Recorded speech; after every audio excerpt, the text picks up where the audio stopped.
story time. So got these Crocs. These were replacements for the set of Crocs that we, basically one of them snapped at, like it just tore here. But these replacements now are, yep, right there. Look at that. What the heck? They didn't put any glue on that. We've only had them for 3 weeks. Yeah, and it tore up here, so it's like, it's compromised, you know, and I ain't no baby, you know what I mean? Like, but that kind of sucks. Yeah. And they're only 3 weeks old. I haven't done much walking. And I mean, yeah, I almost ate it in the cave because of that. Yeah. And then it caught a rock or something, and you know, so I look like an idiot at a national park. We're here in a little city called Allen, Texas. Actually, it's a big city. Well, you know, whatever. And this is an interesting spot because this is the outlet mall where there was actually an active killer here, and really good body cam footage if you're interested. Officer just went to work. They had him on, I don't know if he was doing security or what he was doing, but he heard the sound and he goes, oh, right to his patrol vehicle, grabbed that rifle, went right to work. And I think that should be commended. Yeah. I think that was just, that's what it's all about, right? Yeah. So it would be great if more people were ready to take on that. You know, they weren't waiting for help, right? Yeah. But regardless, what a damn shame. And it's not really what you expect out of this area. No. This area is a very, I'd say it's a pretty wealthy kind of area. It's very HOA community, planned communities, I think is what they call them. Yeah, it's just a big suburbia. Suburbia, there we go. And it's interesting because there's a lot of and they sprout up quickly. And it's just this urban, I guess you'd call it urban sprawl, but it's suburban sprawl, really. Yeah, suburban. And the fascinating thing, so we're driving through on our way here, and of course, Emma has to get her coffee. That whole resolution's not doing so well, so. We'll get there, we'll get there. Doing better. But we stopped at the Dutch Brothers, and I ask everybody, how do you like it here? And one gal, she was really cool. She spent, I think we held up the line a little bit, but for those people, I asked her, how do you like it? And she goes, well, I've lived here basically all of my life, and people call it ghetto. This part of town. I thought I heard her wrong. I was like, ain't no way she just said that people call this area ghetto. And this is in McKinney, Texas. And I'm like, really? She goes, yeah, they call this ghetto, but then like across the street, it's not so much because the houses are bigger. I don't even know where to start with that because this is the exact opposite of ghetto. Right, well, and this is not the first time that we've asked somebody this question and we've gotten the response, it's ghetto in specific, like in parts. And you look at it and you're like, huh? There's no graffiti, there's no car prowlers, we have no evidence of that. The stores are all brand new, the buildings are all brand new, houses and businesses, right? And even if they've been there for 10 years, they're well upkept. There's sidewalks that are real nice. Like this, I mean, the streets are kind of Texas streets, if you know, you know. I mean, it's a big area, like there's big old dividers and yeah. There's a lot of money here. And in fact, actually in these areas, like they'll have one police officer per school, right? Those kind of places. That's a lot of money if you didn't know. And it's fascinating that anybody would even remotely consider this ghetto. It kind of like, I'm just like, where are you at in your life? What is your perspective? We are not the same. You know what I mean? I don't know whether that's like entitled, if it's like sheltered, like that you would think a place like that, but it's fascinating. We are not the same people. Those are not my people. Well, it's fascinating. Like one person saying it's like, okay, but like we've had multiple people tell us that now. And so it's like, what in the world are you guys like define ghetto. Right. We have been all over the country, right? And I mean, Chicago as a general city is pretty good. Even the nice areas are like, I don't know about this. I don't want to put my nice purse out, or I don't know what people do. Did you have a nice purse? Oh, you just got the Croc purse. I have a nice Croc purse. Nice Croc purse, that's all right. But yeah, I don't know. It's just, we get a sense of a place. And I would say with 99% accuracy, when we get a sense about a place, when we finally made our mind up, like this is a nice place, it's a nice place. Yeah. We're pretty accurate. And I can understand though that some people are, they're like, well, my mind's always open to be changed. My mind's always, but it never happens. We're pretty quick to judge and judge accurately. And that was like, whoa, what are you expecting? Yeah. If that is ghetto, you know what I mean? So we are gonna head to the Croc store, see if they'll help us out with our shoe malfunctions. Yes. You got something. I also got a new phone case, and it is a Crocs phone case. So I am gonna add some gibbets to make it more fun, but you know, I now have a Crocs purse, I have a Crocs hand sanitizer holder, I have Crocs shoes, and now I have a Crocs phone case. We've never had shoe malfunctions from Crocs, and this is so disappointing. It's something about this specific model, I think. Yeah, it is. Let's go. You know, I gotta say, I wasn't really sure if they were gonna help us out at first, because I called customer care over the phone, and they're like, well, unless you have an online order, we can't help you, and there's no such thing as a warranty, but that's obviously not true. Yeah. And I will say, the last time they stood by their product in store. Yes. And the same thing this time, and it was really cool. You know, we walk in and we're like, hey, you know, awkward turtle, and they're like, yeah, just go pick something else. And I had to pick a different color this time because they didn't have the right size. That is something that's important about Crocs, is you do have to try them on. Yes, because not all Crocs are exactly the same. They treat us really well, and we had one more coupon. We made out like bandits today, guys. That's the right word for it. Bandits. We got under $100. Under $100. We walked out the door with 3 pairs of Crocs, a Croc backpack, and 2 gibbets. So we actually have a specific purpose for this. We're gonna put some gear in here, but this was $20. Yeah, and so they have really good, so on top of us having a coupon, they also had really good sales going on. Yeah. Like buy 1 pair of classic Crocs, get 1 free kind of thing. Like, I don't think we'll ever see this. Yeah, never again. So we got a great deal. We got a great deal. I feel really good walking out of the Crocs. It's like girl math, like we would have lost money if we didn't. Yeah. So, but we did. Girl math. We did both get a very spicy pair of Crocs. Ooh, look at those babies shine. Because if you're gonna do it, go big or go home. You know what I mean? It's like, and these kind of remind me, they're not quite it, right? But they kind of remind me of the movie Idiocracy. Yeah. I thought it was so funny. And I am a big fan of my favorite shoes I've ever had were those Converse that they were bright red. Yeah, you had red Converse. And then I had a leather, leather pair of them, and I wore those until there were holes in them. Well, and they just kind of feel like spring, right? Like it just feels fun and warm and like. It's got Barbie. These are not the Barbie exclusive ones. No, but they're bright pink. Yes, I like them a lot. So this is exciting stuff. Yeah, I also I found 2 fun flower gibbets for my phone that I really liked, so I got those. We are accessorized. Now we both got Croc bags. We're stocked up on Crocs for the rest of the 5 years. We'll probably go through 2027. I feel like we're a Croc collection right now. Yeah. Now I usually don't care for this the regular Croc style because I like the really puffy ones. They don't make the big Echo, the big guys. They don't make them in these. But wasn't your very first pair of those red? No, they were kind of orange, but they cut the orange color out. Yeah, they cut that color. I got a lot of compliments on those though. People had no idea they were Crocs. Yeah. So. All right, we have one more stop to make. Let's go to a Texas staple. Yes.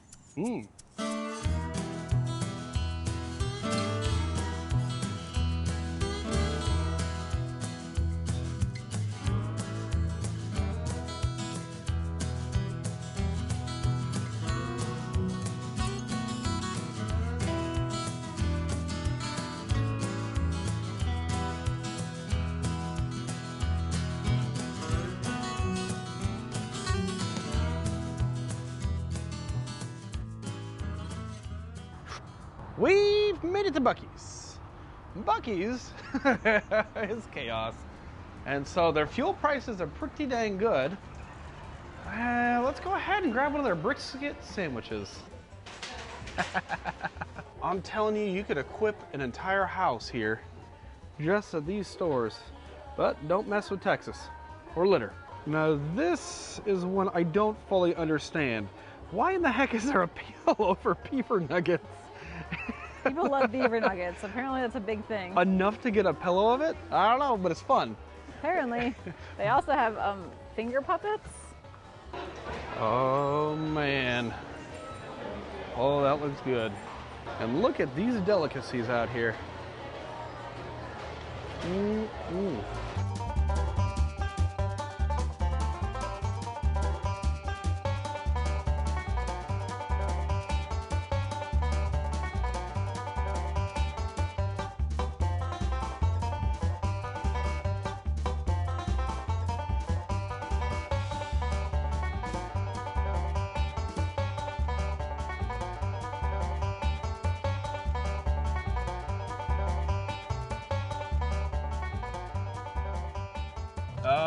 That looks good. I I got Carolina pulled pork and Joel got brisket. Yeah. We've been pretty spoiled lately. Like, we went to a barbecue place with your dad. Yep. That was excellent. That was fantastic. And then my mom Not cheap, I'll tell you that. And then my mom made steaks for us last night. Mm-hmm. Actually, what gave that steak such great flavor, though, I think was it was the chicken rub. Mm-hmm. That I was surprised. It was just excellent. Yeah. You know, chicken rub you can put on anything, but like, I don't know. And they were smoked instead of grilled. Problem is, though, she also made mac and cheese. Yes. From scratch with lots of cheese. I eat way too much. I'm pretty sure I'm going to pack on a solid 15. I'm going to call it the Dallas 15. Man, it's good food is what I'm saying. Yeah, Yeah, yeah, it was good food. that was a good problem to have. Yeah.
And we're back. The day was a little chilly and it's warming up a little bit. Yeah, it is. You know, it's interesting driving through these areas, and there's like a 30-mile stretch that we kind of driven in sort of a circle more than anything, really.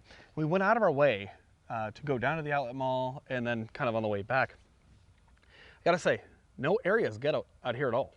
No, I wouldn't identify anything as ghetto. There was one ravine that had some trash in it. It didn't, like, you would see that anywhere. But it was like a water runoff for like when like flash flooding. And what a lot of it probably is, because that's a lowland area, is probably crap flies off of trucks or flies out of yards, and so it kind of makes this way, because it is windy here. So I gotta say, not one bit of this is ghetto at all.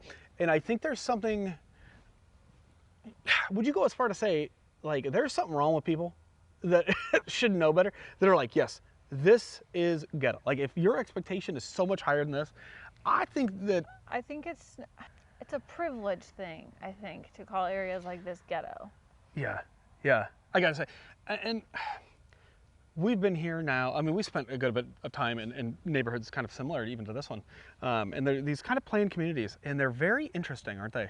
They are. Where the phrase community doesn't really fit, because it's not really much of a community at all. No, they call them communities, but really what it is that you all live in the same area, but there's nothing connecting you to each other because you're all inside your own houses. You're not out doing things together. You're not out sharing common spaces. You're not sharing common activities together. No, sharing culture and food, and unless it's like the school, you're up at a school and it's like your kids are on the same sports team or something like that, but otherwise like, I don't know, I think it gives a false sense of community, where if you live in a little neighborhood or an apartment building or something like that, like, I think that like... Even like that Airbnb that we rented. Yeah, like, and I think like thinking about like in like downtown Seattle, for example, or downtown, like all these, like, I think people are outside, they're walking around. I think people are out, they're walking around, they're going to local businesses, they're in their community, where here it's chain stores, big shopping malls, shopping strips, shopping centers, and then big neighborhoods with big houses where everyone's doing everything inside their own house or their own yard. And you have to drive to get places, which further disconnects you. Right. I think. I wouldn't want to live in the city either, you know, but I do think that, like, when we look at, like, are we missing anything?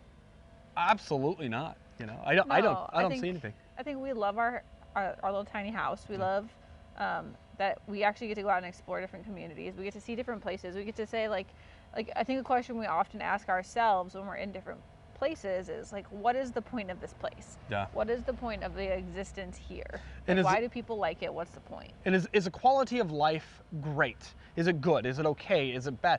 And if so, why on each of those things? And we're always evaluating our own lifestyle, right, to determine, like, is this, because I'm not going to spoil anything, but long story short, we love this way. We don't see ourselves ever living any other way, because what is the point, right? And we've not found that point. Yeah, so it's like, what is the point of living here versus Miami versus Seattle versus a small house versus a big house versus this neighborhood versus that neighborhood versus, you know, what is the difference in the community and the lifestyle and the value? I think it all comes down to, like, values, right? Like, if you want to make money on a house, buying one of these houses that has the HOAs and you know, they're huge houses, I can see it. Like, you're gonna make money, and that's just not within our value system. That's the way that we want to make money. I also think people feel safe in these communities, but I think it also is kind of like this is a safe place to live, right? Or like anywhere these communities exist, right? Like these are safe places to go. These are safe places to live. You'd be surprised, though. And I think it's like a false sense of safety, and like, not saying everyone's a bad place to live either, but, like, no. I think that, like, it can be a little misguided to think that these are safe places to live all the time, when you just, like, you don't know your neighbors. You just don't. No, and yes, I do also feel like, I mean, in terms of safety, I do feel like, we can walk out here in the middle of the night. Sure. But I also feel there's so little life here. A lot of these communities are so lifeless. Whereas I think about that beautiful place it was at bottom of Colorado, right? And or bottom of Wyoming. Golly, and it was southern Wyoming, or southeast Wyoming, and we're out in these beautiful trees, right? And there's a man, he and his dog, and they're out in a van on the river, right? Which is awesome. I think they even had a little trailer. And I'm looking at that, and I'm like, there's so much life there. You know, there's these beautiful birds, and you can see, you know, there's fish in the river, and of course there are some neighbors, you know, a little ways out, and they got their little farm, and there's the little sheep that were hilarious. And, you know, maybe that life isn't all people, but here you don't see people, but you also, where's the wildlife? There's, right. You know, and so there's something about it. It feels so kind of sterile, and, you know, it not for us. Yeah. You know, and here's the thing. I think a lot of people are like, and they immediately want to justify the way that they choose to live, which is, I get it. It's your first instinct. It's like, oh, I didn't make a bad decision. And that's not what we're saying. But for us, you know, this is not it. And a lot of people they'll say, when you're done, when you're done, when you're done. And we're going to go into this even more in another video. We're not done. We're not even going to be close to done. You know what I mean? Like, we're never going to be done. And we look at, like, our future plans, and because we always think, where do we want to be when we're 80 or 100? You know, if we were so fortunate. This is it, right? And we're going to go deeper into that, but this isn't. You know, these types of style. And again, and that's not to say they're wrong. They're not wrong. Yeah. They're just not right for us. So, but it's also one of those things that we look at what's the appeal, and the only appeal I can think of for us, right? Is just the financial aspect, and that's just not how we want to make money, because it's not quite, especially if you're not living in it, right, and you're using it it's not quite the win that if you're using it as an investment property. It's not it for us. So but everybody paddles their own boat, right? So yep. You know, maybe we are doing something wrong as well, but I don't know. It is fascinating though. You see these beautiful farms or this, like, open pasture, and you're like, oh. And you see the hawks in the sky, and then you look right across the street, and it's house after house. They just all look the same. It's monotony, and even if they're a little, you know, different, it's almost surreal. Yeah, and some of these neighborhoods, it's like comically obnoxious. Uncanny how they even. look on the side, like driving down the road, like how big these neighborhoods are and stuff like that. Or the roof is like, it's like 20 feet tall of just the roof, and it's not like there's a room that pokes up on, you know, and I'm like, that's just for the sake of looking big. It is fascinating. So whereas I would say that I'd venture to say we're both very utilitarian type people. Yeah. And when we look at the overall volume of a house, our house is small. We have less to heat, less to cool, right? And we can use every inch of our space. Yeah, and interestingly, it's so sunny here. Almost nobody has solar. Yeah. We saw one house down here that has a pretty nice array actually, but that, you know, as practical folks, do love solar. So, but we just get these comments. You know, where are you going to settle down? And that is where we're going to settle down. and we've also gotten comments like, well, if you have kids, who are you going to live with kids? There. And you know, you only have to walk a couple steps to the bathroom, you know, a couple steps to the living room, and yeah, I like that. But it also forces you to go outside and take walks and get your steps that way. Yeah, although it has been interesting, you know, the juxtaposition there. Colt has a lot of friends. He's made a lot of friends here. Colt has 3 friends here, yes. Yeah, and boy, are they having a blast. Yes, so one of my mom's dogs really loves Colt, really wants to be Colt's best friend, has a big crush on Colt, and Colt doesn't know what to do about it. Oh, she loves him. Yeah. That is the sweetest dog, but I feel like I'm cheating on Sam with another lady dog. Maybe we'll have to get a little B-roll of all these doggos playing together. Yeah. Oh, anyways, another day in paradise, right? Thanks for watching. We'll see you in the next video. Bye, guys. Bye.